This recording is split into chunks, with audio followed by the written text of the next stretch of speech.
اللهم صل على محمد وآل محمد. اليوم وصفتنا حلاوة الشعرية بس كلش طيبة. الحلاوة غير شكل اليوم. وصفتنا اليوم كلش طيبة وحالاتها كلش طبيعية. نبتدي بالوصفة. بيض نص قلاص زيت، وقلاص شكر، نص قلاص شكر، وفنجان روبة أو لبن زبادي، نص كوب حليب باودر دسم، ونخلط إلى أن تمتزج المواد جيدا.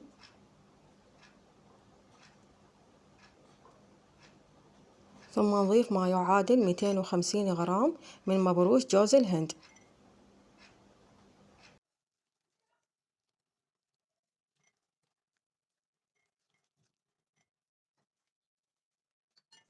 ثم رشة ملح صغيرة، ونخلط المواد جيدا.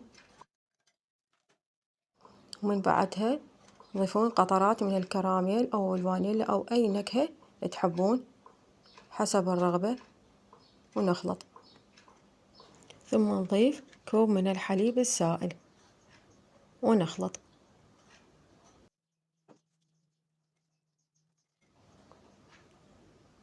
ثم نضيف ظرف بيكنج باودر ونخلط جيدا.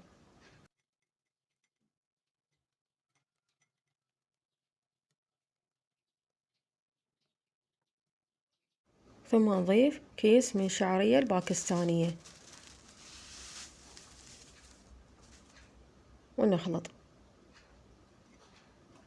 نخلطها جيدا.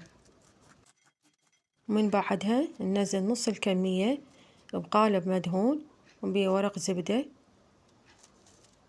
ونوزعها، نص الكمية ونوزعها. ومن بعدها نوزع عليها علبة قشطة، أي قشطة تعجبكم.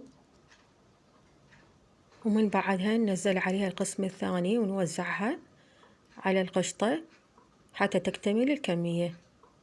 ثم ناخذها للفرن على درجة حرارة 180 درجة مئوية. ثم نوزع عليها حليب مكثف وهي حارة على الوجه، ونتركها تبرد. والنتيجة والطعم فوق الخيال.